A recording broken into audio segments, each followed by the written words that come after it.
Today we're talking about text pairings. If you have never done text pairings before, no worries. We're going to walk you through the basics. I'm going to recommend actually a different podcast where you can go next that does a great job with text pairings, lots of examples and lots of how-to.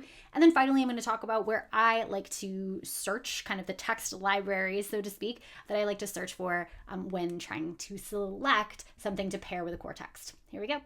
All right, we're going to start with, I just Googled text pairings to give you a good general sense. So this is from Reading Rockets. But basically to build your own text sets, you want to figure out what you're trying to learn, choose a target text, or like I usually call it like a focus text or the primary text.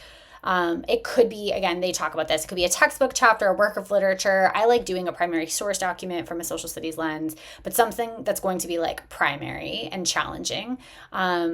Interesting. They say somewhat above grade level. I would say, yeah, like at least at grade level, maybe above, but it's a harder text, right? And then identify related resources. So it could be informational. It could be audio, video, image. It could be, these are some of the different things to consider, right, when you are talking about this. They have some templates here if this feels helpful to you. Absolutely, you can like check it out. I want to name that Brave New Teaching, or BNT for short, is a great podcast. They do a lot of things with text pairing and supplements. Their episode, season 489, published in 2022, is a really good one. They talk a little bit about like what the definitions are, they give some examples around Frankenstein, like what's anchor text. That's the word I was looking for.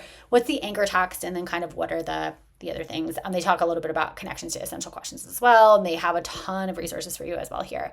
So if that is of interest to you, check it out. I will say too, once you select like what's the core text, let's say you're an ELA teacher and you're reading a novel where you may have some social studies themes that they touch on that you want to connect to. And so here are a bunch of very like kind of social justice, social sciences, kind of connection to today, but also historical text libraries that I like to use. I like to think about multimedia as well, so I've selected them because they have a lot of multimedia. Newsella or Newsela, I'm sure many of you are familiar with. That is a great connection to current events. PBS Learning Media, and I've done also, just want to name, I have done many text library videos before on this YouTube channel, so go check those out for more details. But you can see an example here where you kind of have these categories. You can browse by subject, social studies, filter by grade, talk about the resource type. So I definitely want something that's like an image, right? And then it'll come up for you. Again, you can filter even more. So I want specifically like US history, images, and you can get in that way. I also like thinking about different modalities. So like podcasts are really interesting to me personally.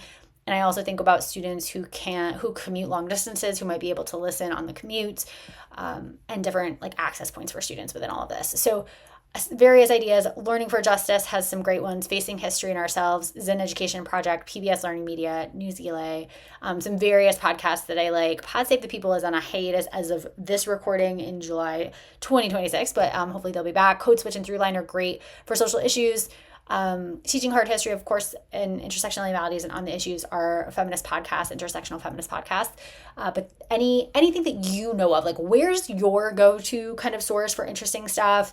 And then you can kind of pull it in. I mean, literally it could be like a late night comedy clip about a thing just to like capture the cultural moments of things. It might be to kind of think about how we gauge interest or like generate and spark interest in students off the bat, right? So that could come first.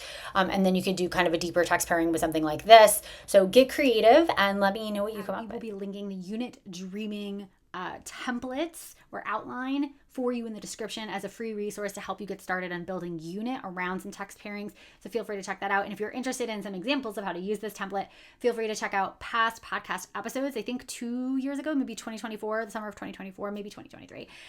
Those have a bunch of examples where we've had different teachers of different content areas and grade levels come in and brainstorm with us using this template.